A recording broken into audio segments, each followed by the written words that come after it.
not be limited to just one department in the United Kingdom. And hence we agreed to extend our reach beyond the walls of the FCDO in order to solicit additional support for the island. On January 22nd, 2023, I led a small delegation to the United Kingdom comprising the Premier, Deputy Premier, Honourable Financial Secretary, accompanied by the Montserrat UK representative, Mrs. Janice Panton, in the UK. The purpose of the visit was to highlight some of the issues facing Montserrat in its efforts to rebuild its economy, to solicit support for Montserrat's long-term development across the UK, to establish a networking mechanism with individuals and groups across Whitehall who could be a voice for Montserrat in Parliament and among their peers, to seek FCDO's support and input and encouragement for ministerial, interministerial, interdepartmental, and other agencies' contributions to Montserrat development structure and plans. During our visit to London, the team met with ministers, minister responsible for the Caribbean Overseas Territories, the Right Honourable Zach Goldsmith, and the FCDO technical team, which is responsible for Montserrat, at which time we discussed issues affecting our long-term development, include energy, budget, and governance. As we seek to address some issues in our own education system, we had an audience with the Minister of State for Schools, the Right Honourable Nick Gibbs, in relation to what we dubbed education reform in Montserrat. We also had discussions affecting schools with Ofsted and other agencies so that we can harness resources, not necessarily financial, but resources, both technical and otherwise, to assist us. You may recall that our Ministry of Education has been working with a team from Suffolk Council, with a session with them as they shared ideas and their willingness to continue to work with the Ministry of Education. And one such area is that of special education needs. We must ensure that no child is left behind, especially those with special educational needs. We also met with the Minister of State for Farming, the Right Honourable Mark Spencer, and we had discussion on possible resources for the ministry, mainly in the areas of agro-processing and possibly trade to the United Kingdom in at least 2 products or commodities. The Financial Secretary during the visit held discussion with representatives from various UK ministries, departments, for example, UK Treasury. She discussed procurement systems, budgeting, and other systems. And I'm sure she will elaborate on those if he so required. The Deputy Premier led discussions on support for energy, digitization, media, and sports support. Support for the development of renewable energy was of high priority in discussion with Department of Energy's officials and the FCDO. We engaged parliamentarians across Whitehall, that is members of the House of Commons, the House of Lords, members of the All-Party Parliamentary Group, the APPG, and in particular we met with Honourable Amanda Milling, who was very keen interest on matters with a strong liking for matters of the OTs, with a strong liking for Montserrat.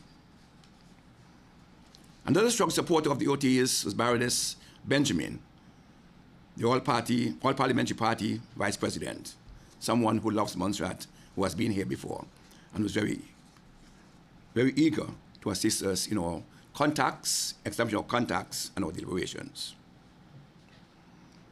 We had an audience with Sir Lindsay Hoyle, the Speaker of the House of Commons. Again, Mr. Sir Hoyle is a person who agitates very much for the OTs. He has been working tirelessly, and you'll hear more about that as the days go by. We also met with the Labour Shadow Minister, Stephen Duffy, and he has keen interest in the OTs as well.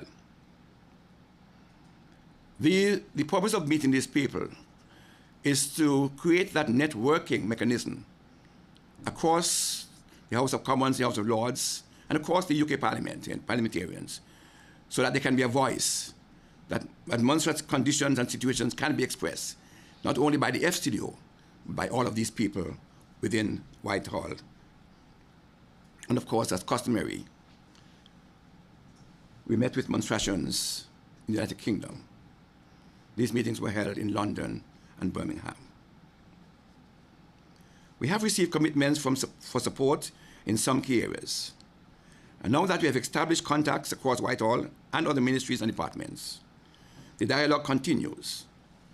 And the government of Montserrat expects to follow up on cementing these partnerships, thus ensuring that the groups and individuals with whom contacts were made continue to work in Montserrat interests. I thank you very much. Thank you, Premier. At this time, we will open the floor to Dr. Sami for any remarks at this time.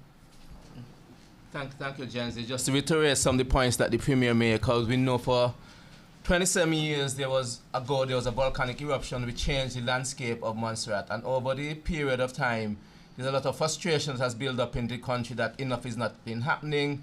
Things are not progressing as fast as things should be. Infrastructure is not being built as fast as should be. And now that you have the COVID situation, we went into the cost of living crisis and the energy crisis, we do know that there's frustration on the ground and people are trying to understand what needs to be done. And there was a realization by the government of Montserrat that maybe people in the UK do not fully understand the situation on the ground, and that the people of Montserrat are looking to transition away from just depending on British aid, but to be able to pay their own bills and to be able to make their own decisions. Because one of the problems that we have, because we don't have our own money, is that, and money is given to us, some of our decision making has been taken away from us because we don't pay our own bills. We are still an OT, we are still under certain constitutional arrangements, and part of the restrictions that we have in providing and doing things is because of this lack of resources. So we have, as the Premier pointed out, what has happened over the years is that these resources has been provided by DFID, now FCDO, who basically use the word reasonable needs, and we are saying that this is not enough for the development of Montserrat and that we have to go beyond that, because we have to solve our energy problems, we have to solve our governance problems, we have to solve our infrastructure problems, our access problems, and our education problems. And if you get all these pillars fixed is when you can start talking about the development of Montserrat.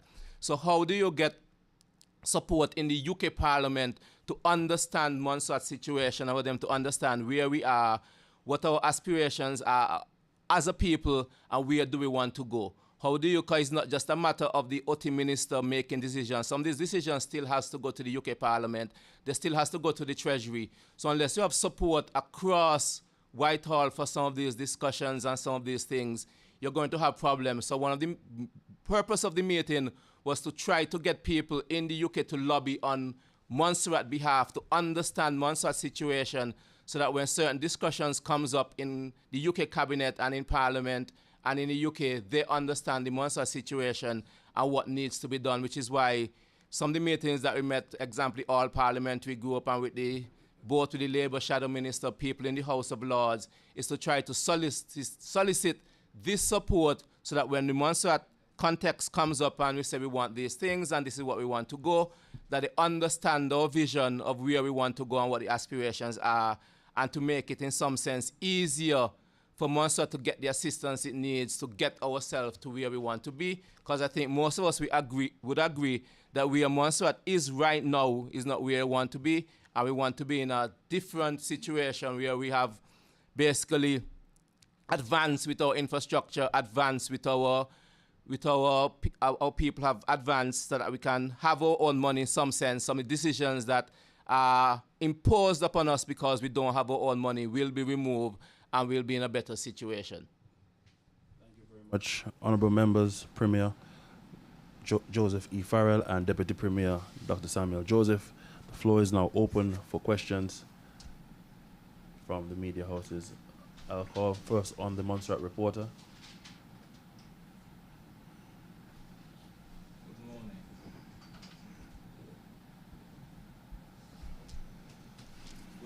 Morning. I must begin by expressing my utmost disappointment at what I've just listened to from both the Premier and our Deputy Premier. To some extent, I would excuse my Deputy Premier. And why I would excuse him only a little bit is because he came in 2016, 2017, sir, is when you joined the legislature? 17. 2017. But for my honorable Premier to be telling us today that it was novel to go to the UK to talk with different departments, when as far back as 2012 at least, if not before, he served as a minister in government, when that was something that became novel, when Montserrat was offered to be able to liaise directly with the relevant ministries. And I note that my colleague, old colleague, it was during her time, as well as what we call that, Director of Information, when this was made clear that we could do this, and that was a privilege. The hospital, for example, that came on board was done directly with the Ministry of Health, whatever you might call that in the UK. So to be telling us now that that's what you did in this last meeting, and it is absolutely shocking to me, because that's not anything new. And that we are talking about making our own decisions, I'm confused, and maybe I can get some clarification about us making our own decisions, not being able to make our own decisions, and so on and so on and so on. I'm really, really confused. That's buying into or selling into the whole idea that the British government does not allow us to do what we want. You heard the answer that Mr. Adam Pyle gave to me the other day. Once they make monies available, they come and they talk with us, what our needs are. There's the one word that the Deputy Premier used that is a little bit sketchy. But Montserrat, and that word is reasonable needs. Montserrat has always been told, that is what they said to all the OT territories. But Montserrat always had that little added privilege, if you like, and an expectation because our situation, which developed from 1995. I don't know if you can give me some clarification or some reasoning behind those statements that you all just made. What's the question? What's the question? That's my question. So your question, Mr. Roach, is seeking clarity on the statement. Yes. Which aspect? Information.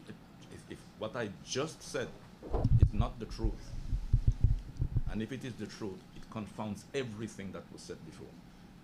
Okay, so, maybe. Thank you very much, Mr. Roach, for that question and that preamble. We are not saying that this has not been done. What we are simply saying that there's need for a step up, for want of a better word, on this interaction between various departments and ministries and agencies in the UK to try and solicit support, additional support for Montserrat development thrust. So in fact, we're not saying that it never happened. But over the last couple of years, we had COVID, and for the past 27 years, as Dr. Samuel pointed out, the development thrust in Montserrat is very slow. Look around, what have we done in terms of development, building our economy, rebuilding our economy over the past 27 years? What do we have to show? And so the government has decided, over the past years, we keep on saying to ourselves, FCDO, FCDO, FCDO. What we have concluded is that FCDO by itself is not going to provide us with the level of support we need to rebuild Montserrat.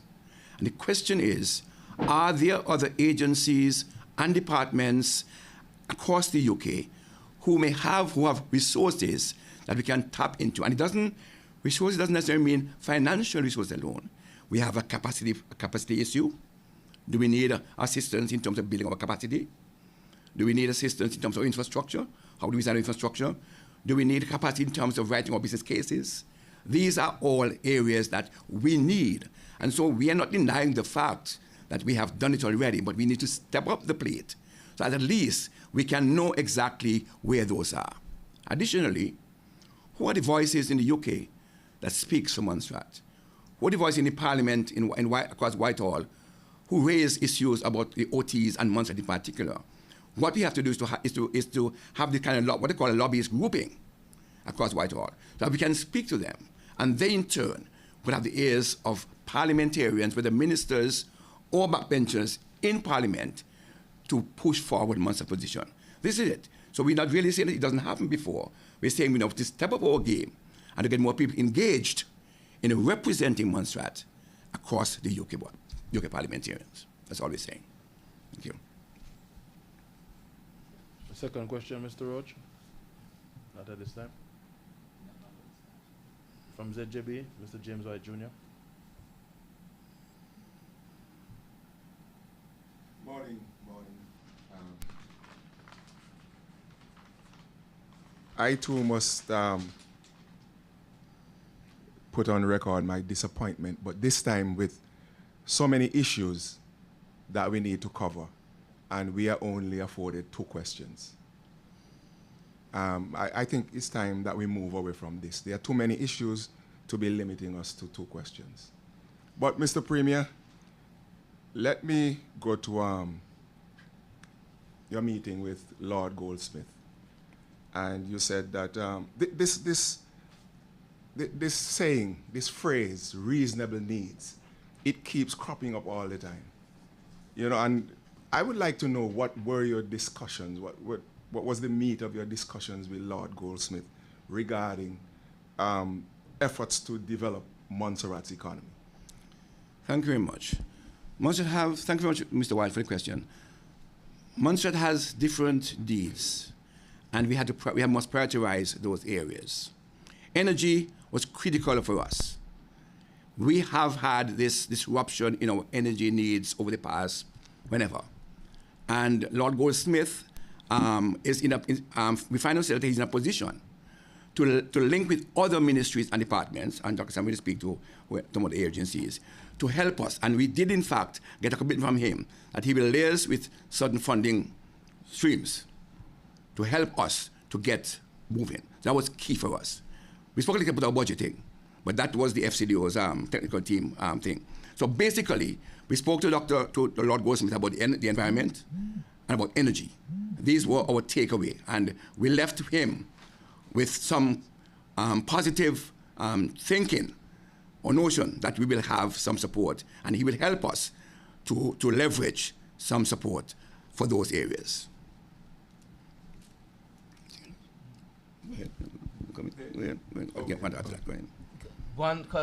One the main issue that we try to get across to Lord Goldsmith is that Montserrat is trying to transition to a state where it is self-sustainable, and that exactly as you pointed out, the issue of reasonable needs is not enough to do it, and there has to be something beyond that. The funding that Montserrat currently gets comes out of something called ODA, Overseas Development Assistance, and that in the UK have certain restrictions on how it can be spent and what it can be used for. It has nothing to do with Montserrat or the OTAs, but monies from the ODA have their own rules and restrictions, which if our funding comes from that, will restrict them from doing certain things.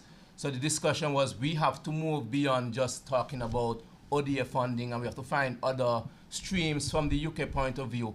How do you fund some of our infrastructure? And an example one was energy. England does have a business, energy and infrastructure, IS, but that changed because they have a cabinet reshuffle, so that has changed. But there's an energy unit in the UK. So we had that discussion. So he did make a commitment that he's going to liaison with that minister and these people to see how we can get our transition to green done and the other stuff that we want to do.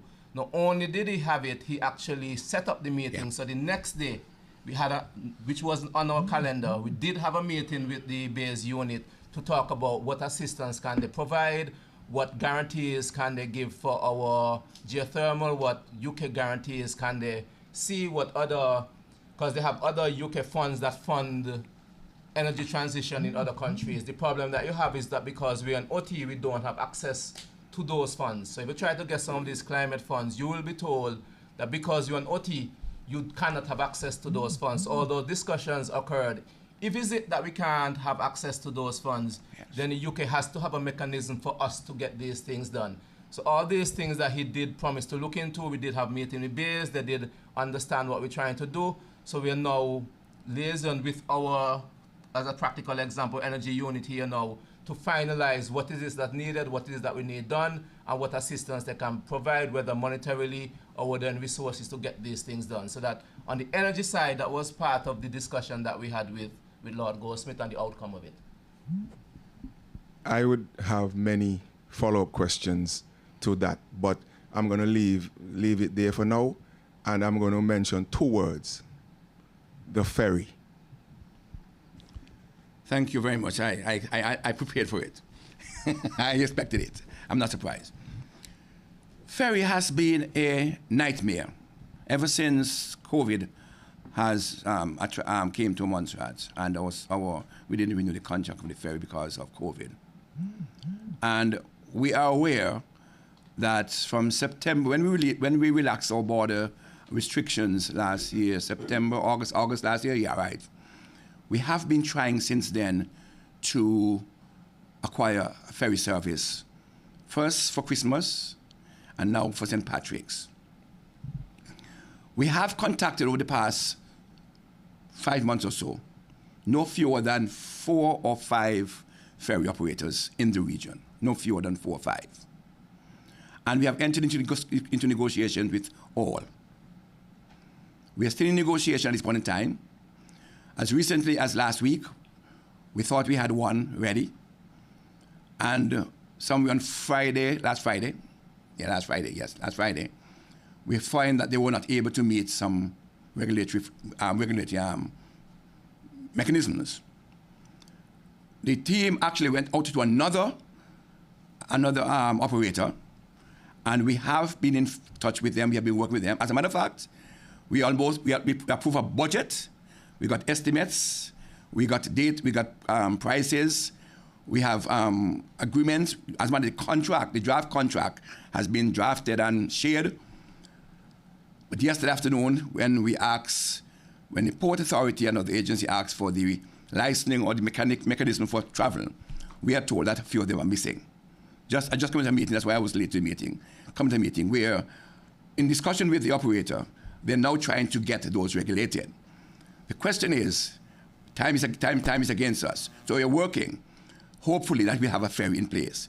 But if we don't have a ferry in place, government is committed to making provision for people to get here, one way or the other. Our first option, our first choice, is to have a ferry coming in here. There's discussion going on now, as I speak, with the owner of the ferry to see how soon the individual can have those licenses. Again, it goes back to license. Because one of the problems we're facing is that we're told in the region, most of the ferries travel between what we call domestic routes. And so there's no stringent requirement for them to apply the rules of the trade. Once they're coming out of their own domain and coming into international waters, as Montserrat Antigua is, then it seems to me that there is a requirement for them to meet certain qualification. And some of them are pushing back, that they don't think it's required because where they are or where they're operating, they don't need them. And when you say to them, you need to have X, Y, Z, they're saying that they don't need them. So at the moment, we're still in discussion. But yesterday afternoon when I left work and I left cabinet, I thought we had a deal, to be honest, and I must play with you. And then late in the evening, I was told that this particular document that they're waiting for is not in order. And the owner said that, of course, they didn't have it. And we are managing them to meet with the registry and have it done. So that's as far as where we are right now. I would have been happy to tell you that announce a date, because we have a date, we have a date fixed already when the service should start. We have an end date, we have a budget, We have put in place all the logistical arrangements for St. Patrick's, but the onus right now is back to the ferry owner. Larissa Golden, Discover Montserrat. Good morning. Can I consider this a supplementary to his Yeah, and that's not fine. my question? That's fine. That's fine. As it relates to the ferry, is there a long-term plan also in motion to bring back one full-time, or is this just something you're looking as a temporary fix for St. Patrick's? Good question. You may recall that in a press conference sometime before, I said that when we took the decision not to renew the contract for the ferry at the time, all indications were that passenger movement would begin to increase by 2023. So the instruction I gave to my staff at the time was that we will prepare to return full-time ferry by 2023. We are talking about full-time ferry. We have 2 proposals, as a matter of fact, maybe 3, in terms of long, because the plan is, from our side, is to have a ferry in operation by sometime this year, with a date on it. And we are talking to people. What we also be looking for is an end game to access to Montserrat. What is the end game to access Montserrat? We have been in this thing for 20 how much years, contracting a ferry every year, 5 million, 6 million, 7 million, and there's really no exit strategy.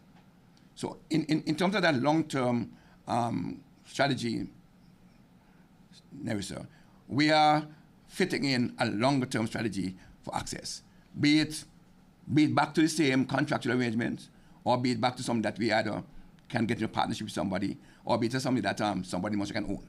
So these are discussions for the long term. And I'm hoping that at least one of them should come to short term from the short term. Short term is short term. Short term is giving me headache. Short term is giving me headache. Because I have enough time to play with the long term. Short is giving me headache. Thank you. As it relates to access, the wider access discussion, the CDB is currently sponsoring a consultation region-wide. Why isn't Montserrat listed as part of the islands that are involved in that discussion? CDB is doing the consultation on behalf of CARICOM and OECS, of which Montserrat is a full member, clearly. But in addition to that, CDB is also doing a consultation for, well, we have approached CDC to do a consultation for Montserrat access, partly, basically, sea access. That is being worked on as I speak. But the border access undertaken by CDB, it is in fact a CARICOM OECS request, and I've been part of that discussion. You will be? I was part, and will part, and still part of it. So we are talking. But in terms of Montserrat, Montserrat is kind of awful because they're looking at aircraft. They're looking at sea access. And the problem with us, again, comes to one thing, the size of our airport. Because you understand that Leot is trying to regroup after having some disruption and some shareholders actually pull out. And I spoke to Prime Minister Brown and asked whether he would want to consider it to not as part of the package, which we have had these discussions. But again, here we are again, the airport. So basically, we are part of that discussion from CDB in terms of access. Okay. Hold on, I got another question here. Oh, what I wanted to get from you, you said you had commitments for support. Could you be a lot more specific, aside from the one on energy? Are there others? Yes, we spoke for education reform, for instance. We are aware that, and we may not agree, but what we agree is that there's some limitations in terms of our education system. Those of you educators understand that our children, there's some system need to be put in place to make sure that all our children benefit from the education system. And so we have had discussions with, as I said, Suffolk is ongoing. We have met with Ofsted, who is a group of regulators, how they regulate schools, and starting from primary school, from daycare, from nursery, right up. They go as far as even social services, what mechanisms are in place in schools for social activities, or protect your children. So that's, and the support we're asking for, not necessarily finances. It's basically capacity and other resources. Yes, if some finance come, fine. We spoke to the Minister of Education, Minister of Education in England, and he, of course, gave us contacts for support and capacity who can use to help us to streamline our system. So basically, that is where we are. We have good support from the various agencies across in the UK for education reform. It's up to us now to leverage and continue discussion to see how best we can use those resources to our advantage. I have another question on access, but I'll give Monica a chance. Are you gonna express? Good afternoon, or good morning, it's still morning. Mr. Premier, access, I'm gonna go back to access. In December, I felt like we were held at hostage. One with the ferry, and then we went into air access. I would like to know an update on the situation with Winair, because I felt that we were not, because we did not have a ferry, okay, we understand that there was so much happening. Then we got Winair, we got our 2 airlines working along with Winair. Persons were willing to pay whatever it was that Winair would have charged them for charter to get into the island. But then came that Winair could not operate and they had to pull out. Where are we on that? Because I don't feel that we addressed that issue as much as we should. I felt the government was just hands-off, sort of, on that situation. So can you give us an update on Winair? Thank you very much. It's a very good question. I am no specialist in media, but what I find is that what's always missing is the other side of the story. The public never really get the other side of the story, and so we get one side, and that is what we go with, and maybe you have to blame as well. I'm no expert on aviation, but I've been following. The operators of MACG have kept me abreast of what they're doing. When they decided to form the company, we recognized that the ferry was kind of lapsed. We were involved in discussions. We had discussions, regular discussions. Let me make it clear at this point in time. Nobody stopped Winair from flying. Nobody did. The government didn't. And let me make it, and that's for research. Nobody did. Something that transpired caused them to maybe get frustrated and pull out. And I'm going to make it clear. What really happened is that, and Dr. Sam is going to talk about the visa as a part of it. He's the expert on that. My understanding is that based on the length of our airport and new restrictions which came into force in 2018, thereabout, 2019, following the SVG, following the disaster, the thing at the airport. Some recommendations were made before 2019 by ICAO and recommendations. Because ASI is the regulator for the OTs, ASI decided to implement some recommendations, not put in place recommendations, emergency recommendations. Having said that, they were never really enforced, to put it that way, enforced. If you do research in 2019, January, I note that the then governor approached ASI for clarity on the recommendations, and some recommendations, which he got. What I noticed that when I did my own research, 30 meters, that recommendation from ASI to the government of Montserrat, is that they should reduce 30 meters from each side of the runway, which is supposed to be a safety mechanism. But let Dr. Sam speak to that safety aspect of it, because his airport, it falls on him. Let me speak to the ASI, to the regulator, to the Winair part of it. Winair was running, and the instruction, they received information that the maximum number of passengers they can carry is between 9 or 10, depending on the weight factor. Weight factor simply means how much fuel they're carrying, how much baggage they're carrying, and how much people. They would not be able to carry 19 passengers plus baggage and fuel, full fuel. So the maximum they could carry is 9. And we said it doesn't make economic sense if I have a 19-seater to carry 9. But that's the regulation. It was not enforced all the time. And I too was surprised when discussion came up. And government did not issue that recommendation. Government didn't issue that instruction. It came from other sources. Because government received something and was talking. We had not gone to make a statement, but that was it. So apparently, Winair got frustrated. And let me go a little deeper into that. My understanding from even MACG that Winair is regulated by two regulators. The Dutch regulators, which is St. Martin, or Holland, and the English, because once you fly to Montserrat, then you have the English regulator, which is ASI. So they're regulated by two regulators. It seems to me that the regulations are different, apply differently. And bear in mind that in St. Martin, flying between St. Martin and stations, so it's a domestic thing. Flying out of Antigua is also on another regulator, which is ECA. And I know about ECA because I've been to CARICOM and OECD, and they have some deficiencies. So the point is, Winair was asked to recalculate, do their recalculation, because they were based in their recalculation on certain things in the manual, which is reverse loss.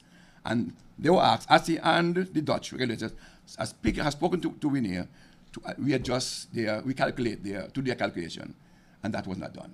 Of course, Winair, what's in Montserrat market, so they decide enough is enough, and they pull out. They were not stopped by government. They were not stopped by a regulation, just because the weight factor, the load factor was an issue for them. And they decide they can't take on the trouble and pull out. And we're still hoping that they would have done that by now. I'm not sure yet, because we're talking to them. So that's where we are. Talk about the research on the airport. Huh? No, but basically what the research says is that for terms of safety, 30 meters at both ends of the runway should not be considered as part of their calculation. And that was enforced by ASI.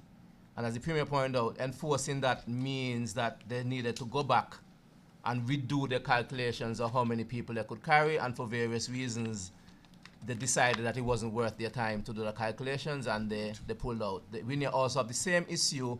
We talk about it in one, so they are also currently facing the same issue, that they have to do over the same calculations for Statia and St. Bart's and St. Martin. So it's not like it's only for Montserrat, therefore we do the calculation for.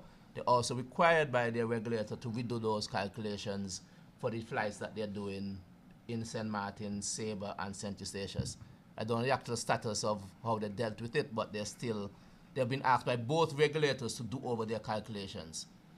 Only that St. Martin have a larger airport, the runway, so you can get away with St. Martin, but Statia and Sabre, they are short an hours, as a matter of fact, short an hours. I have another question about the ferry situation.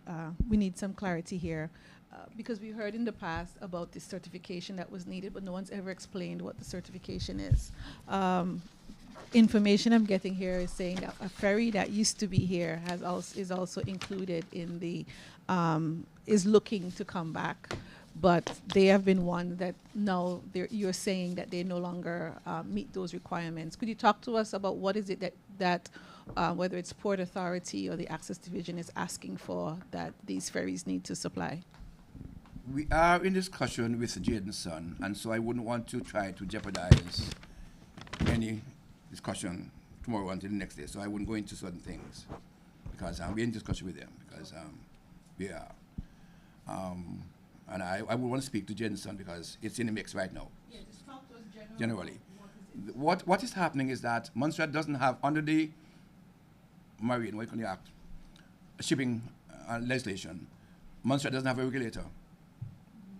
So because we're OT, we fall under the MCA, that's the British Maritime Regulation Framework, we fall under, and they would set the standard for ferry operation in our waters between Montserrat and Antigua, Montserrat Nevis, whatever, they would do that. Because of that, the standards are set, and I did explain it in September when we had the other issue. What I'm gathering, there are numbered at least 10 conditions which need to be met by ferries or ships operating in our water, international waters. And if those are not met, there are a few critical ones that you have to meet. Others you could give them time. And let me just use an example. For instance, the cargo boat, Typhoon Express. Typhoon Express currently does not have all the requirements to carry cargo. But they're running because they carry cargo. Because what you have to have is a insurance for passengers. And clearly, no government, nobody's going to take a risk of a boat running in your waters with passengers and not cover the passengers, because it's a risk. The problem we have is that we can go ahead and say, run anyhow. Bottom line is, when something happens, it's government. The liability. Even the aircraft, you can let the aircraft run and forget about the 30 meter. And it's safe to run because we haven't had any incidences. But the moment something happens, the liability shifts to government. And that is why we have to be mindful. And of course, we work in conjunction with the Port Authority and the British Maritime regulators, because they are the ones who regulate. And of course, if we breach these things, two things will happen. Either the governor sign up on the money, on something, not the money, sign off, or the British government decide that, hold on, we're going to hold that ransom. So we have to be mindful. We have spoken to all agents, to all ship, all operators that we are talking to. But from September to now, we have had at least not fewer than four operators that we are talking to. And most of them don't meet the standards that I said. The question you want me to ask, are the standards too high for us? And as I said to you, there are some that you could, but there are few of them that has to be done. And if they're not done, clearly, we have no option but not to use those ferries. Mr. Premier, I have another two questions, if I'm permitted. But let's just look at, back to access, let's look at the airline subsidy, because, that is an issue right now. What is the position? Who has the power to enforce? Do the airlines have to claim it? What's the position with the airline subsidy? The airline subsidy is not a given.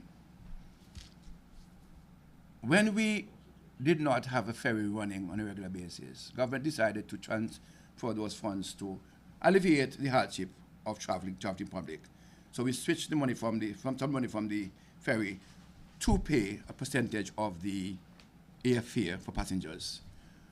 In 2020 September until last September, we were paying 50% of the airfare.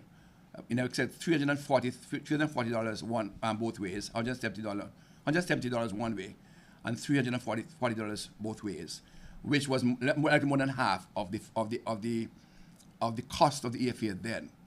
But bear in mind that the airfares are not static; depend on season. Airfares move, so whatever we do, we have to either top up or remain where we are. So it means that people have to pay a little more. People are paying $300 and something at one point for two-way trip, and those fares include Antigua taxes and other things. I think sometimes we tend to overlook that the fare might look at $800, but of that $800 return, $200 is Antigua airport tax and that kind of thing. I'm not defending the airlines, I'm just saying that for clarity. So where we are, we do not subsidize air tickets at peak season. People coming in for holidays, so the peak season is November, December, and February, March. So not February, March. We don't. We reduced the subsidy to $100 one way in September, October last year, I think, and that ended just before November, and we haven't put it back on yet. Of course, we had some monetary constraints which we're working at, because what I asked people, what do we want?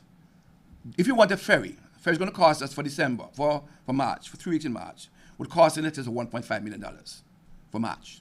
That's the cost of it, $1.5 million. So what do we want? Do we want to put the subsidy on, or do we want the ferry? And so government have to choose between the lesser of the two evils. And so we thought that we were working assiduously to get the ferry, and so we did not exert any of those funds. Because if we use those funds, we'd have come back now and find the funds again. So that's where we are. So the subsidy is still part of our package. As a matter of fact, we may still have to do subsidy, a bigger subsidy for March, if we don't get a ferry. We may have to do that. But that's in the making, whatever it is. I hope I answer your question. Yeah, part you would have, but when you look at the situation now and where we are in terms of St. Patrick's, it's like I'm conscious. I'm very conscious, very really. conscious. But let me move on to this other question. What is your understanding of the Pensions Act, and does it apply to all officers, including the police? Very good question. I came back on Ireland and bombarded with it. And let me be clear. I worked in the government, and I would urge journalists to do research, or hire me to do research, so at least we can, when we come, I don't just blindfold you. I give you the facts, and you can compare it. In 2012, thereabout, 2012, when the government of Montserrat, of which I was part, was trying to revise the Pension Act, because we wanted to increase the pensionable age for public servants from a certain thing to another. And if you look at the Pension Act, you saw a schedule where if you were born before 1970, you retire at 55. If you retire after 1971, if you were born after 1971, you retire at 72, and it goes up until you reach 65. 56, 57, right. In discussion at the time, and let me stop, the police, there are two acts, the Pension Act and we have the Police Act. The Pension Act deals apparently with just public servants. At the time of discussion, we tried to get the police to move the age up, and there was some resentment.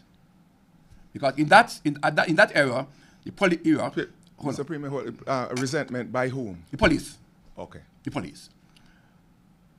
Under the old dispensation, the police used to retire at 40. Non-gazetted police, which means constables and so, retired at 45. Gazetted police, which are inspector and upward, retire at 50. That's before 2013. When we tried to adjust the pension of age, we suggested to the police that we take them up to a certain level, and there was strong resentment from the police. They retire early, they want to go early. What we were able to do was to increase the non-commissioned police officers by 5 years, so they retire at 55 instead of 45, and to increase the gazetted police officers from 50 to 55. So any police officer who is 55 can retire. The governor can extend, they can have a time, and the governor can extend the time if they should desire. But bear in mind that the retirement age for police, both sections are 50 and 55. And I asked you to check section 50 of the Police Act. Police Act. And it's laid out clear. And that is the thing. So that's where we are. Okay, so Mr. Premier, are you not concerned that we might be looking at a leadership vacuum when we have these senior officers being forced into retirement? I don't know all senior officers are forced retirement, but in any organization, what's the word we use? Succession planning has to be taken in place. In every organization. I know in Montserrat we don't have it. Okay. I know in Montserrat we don't have it. Thank you. Because, for instance, I know use an example in FAQ, but we know that since I was in the union, when I was in public service, I personally went to the governors as union and said, look, where is the succession plan for permanent secretaries? Where is the plan for this? And there was no need as far as they're concerned. Senior managers who feel threatened will not put in place mechanisms for succession. And look at the history of Montserrat police force. Take a look at the police station. In December, when we were doing the farm, we took a walk. We visited the police station and the police headquarters. And I would urge you to take a walk.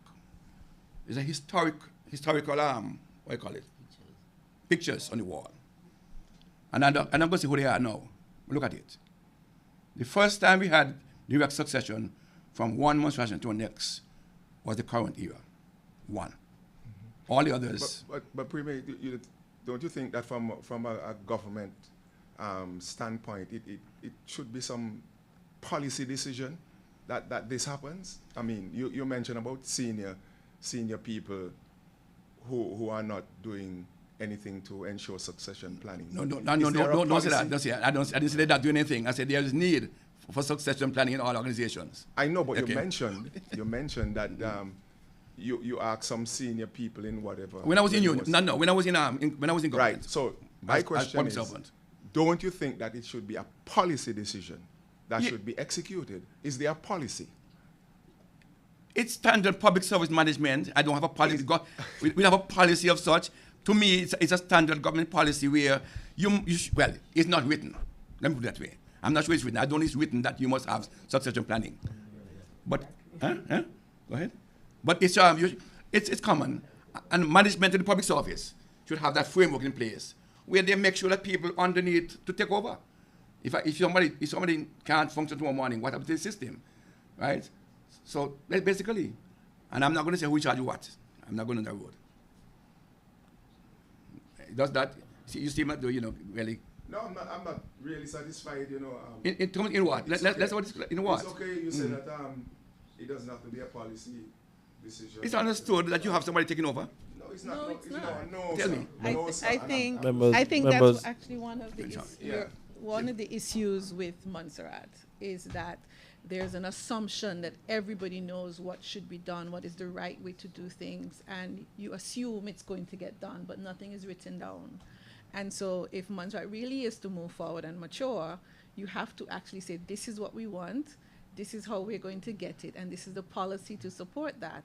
If you don't encourage it, I can keep doing whatever I want because I'm the one there. There's no need for me to make sure somebody else is going to take over. So if we're going to be intentional, you talked about the fact that you all went to the UK to try to create some more intentionality about we're developing the country, then we actually need to do that on the human level as well. I would just say I'm concerned about the decision to send home police officers, but without any preparation. What are they going to do after they leave the service?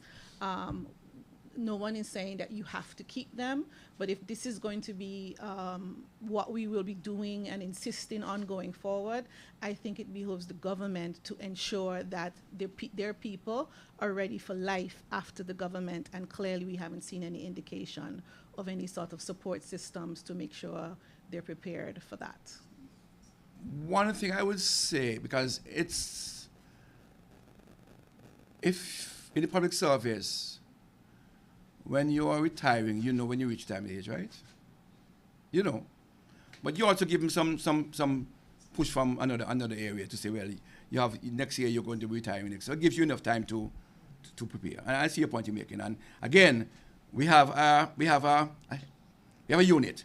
It's called public service management. That's all I'm saying. All right, just another question from me before we started late, so I'm going to assume we can go over a bit.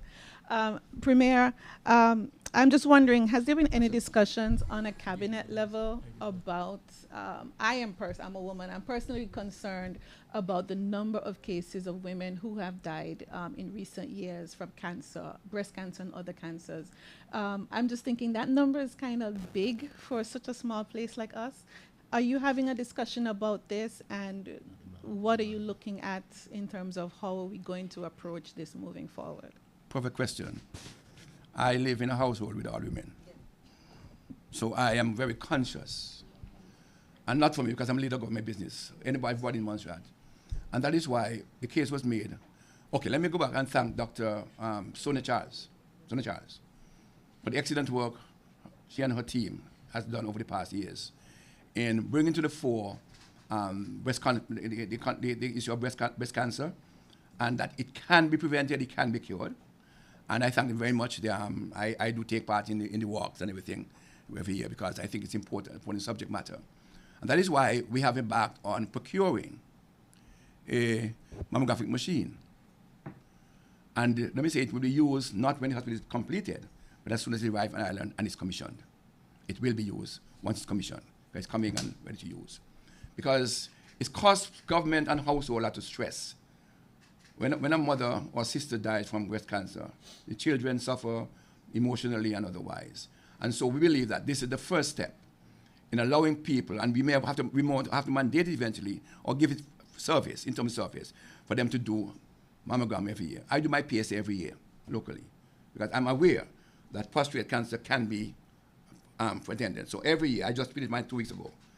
That is what we want for breast cancer and other cancer, cervical cancer, that you can go in and do your pap smear or your mammogram on a regular basis, not every 3 or 4 or 5 years if you don't have to. So that's what we're doing. And Cabinet is definitely on it because we have no other way out. It's going to cost us economically, socially, and otherwise, emotionally, if we don't do it. So we put in place on that. And I can tell you that we will not wait until when the hospital is completed to start using it. It will be used. Anything is ordered, it's ordered. So once it gets here and it's commissioned, we will have the facility for women to do their thing. Members of the press, if there are Question? any further questions, please indicate at this time. Mr. Rocha, remember you have a question that you have not asked. So I'll ask you to ask it. We have approximately 7 minutes left in the press conference. Thank you very much. But what I will do is, as this whole issue, Mr. Premier, I want to make an offer to both your folks. This access issue with the ferry situation, all I will say about the ferry thing is to remind you that back in 2020, when you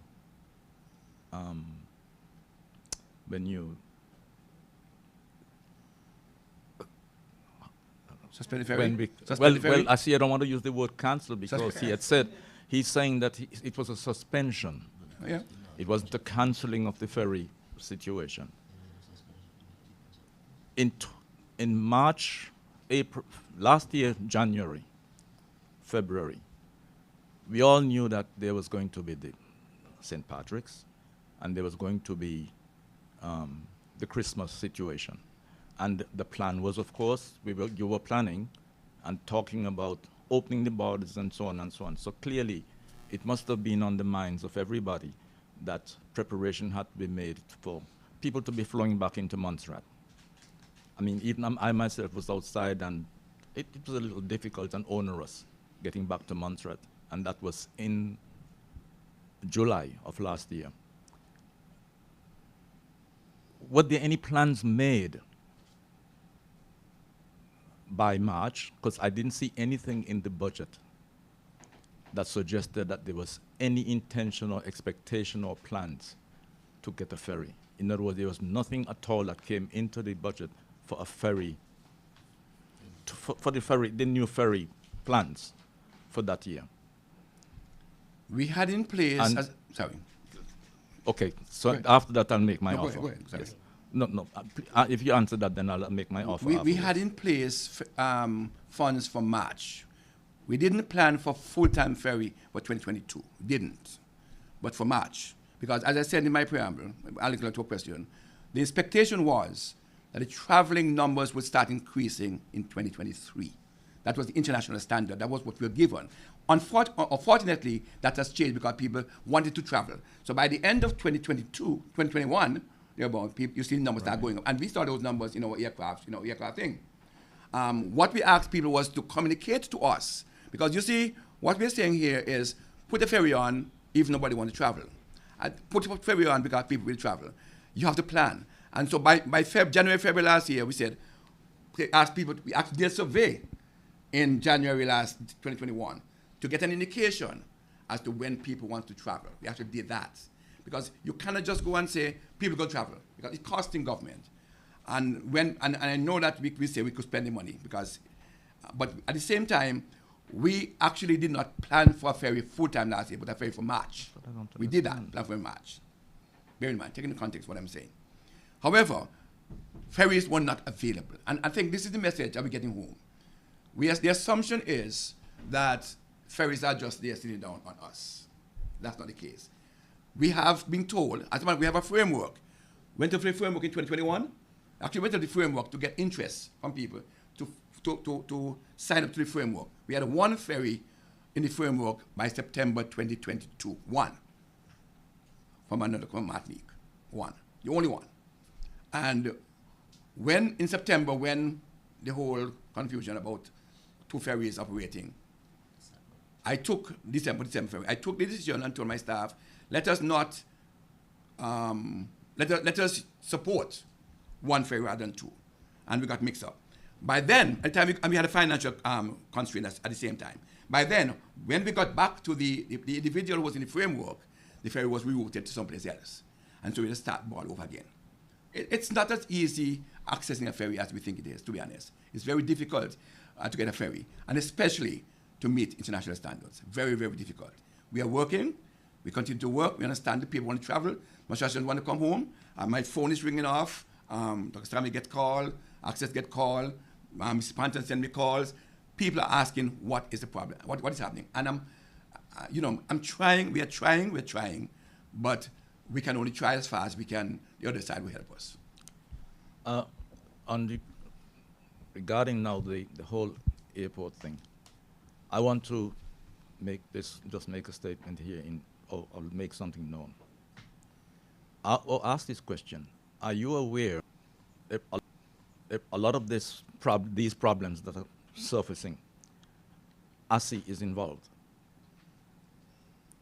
a lot of the problems or the difficulties that have been created at this involvement with ASI. ASI is the one who's asking for these things that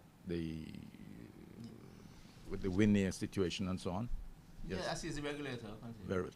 Do we know that there's anyone who is very connected to us, is a member of that board? No, we don't know that. I've looked at ASI's board. I've looked at ASI's directorship and so on. I've not seen no Montserrat name on it. Not Montserrat. No. I said that people with no Montserrat interest, but Montserrat concern, Montserrat interest. Could you give a name, please? I could tell you if the name is on it. That's all I could do. What the guy name? If you give a name. Are you familiar with that name, Doctor? Adam Pyle. Adam? Well, Adam Pyle. Adam is, of course, FCDO. Very good. That's clear. And it's a So, regulator. Yeah. So, I call it my press conference, but he's not prudent to do that. But he's the youth. even with the ferry problems that we're having, there is a, I don't want to call it a conspiracy, but an interest for us not to have a ferry. You know, I can't subscribe to that discussion. Sir, I'm not saying you can't subscribe to it, and I don't. That's why I'm not saying anything more than I would love to have a sit down with our the person responsible for this that situation, and just acquaint you. Let me just say this. Thank you very much. The point here is that, I'm mindful of the language I use, that the FCDO has contingent liability for Montserrat. And if there's a regulatory framework for the OTs, clearly the FCDO would have to have somebody sitting on it. And that person happened to be the deputy director with no interest in aircraft, but at least our interests. And I could speak to that level, very much so to our interests. I could speak to that. And so while other persons may have other interests, which I don't know of, I know for certain that the individual who represents us and represents the FCDO on the team has no interest in aircraft and what happens here. As a matter of fact, I will go further. If it's one person who I know work for us, it's that individual. We have been able to achieve much because of that individual. And I tell it, I could say it when I'm sleeping, when I wake up. We have had the confidence, the support from Montserrat, and that individual will not sabotage Montserrat anyway, based on our association and relationship for the past 2 years. I could say that with my eyes closed, with my mouth shut. Final question by ZJB, Mr. James White Jr. Thank you very much, Genzil. Mr. Premier, I'm not sure if you answered my question regarding the police and if police officers are public servants.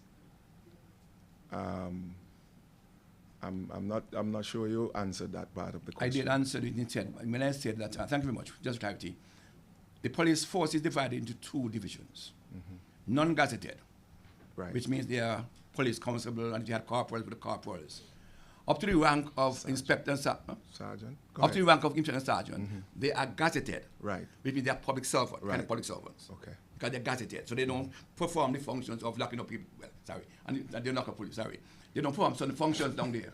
So they are management, and the management section is they are public servants.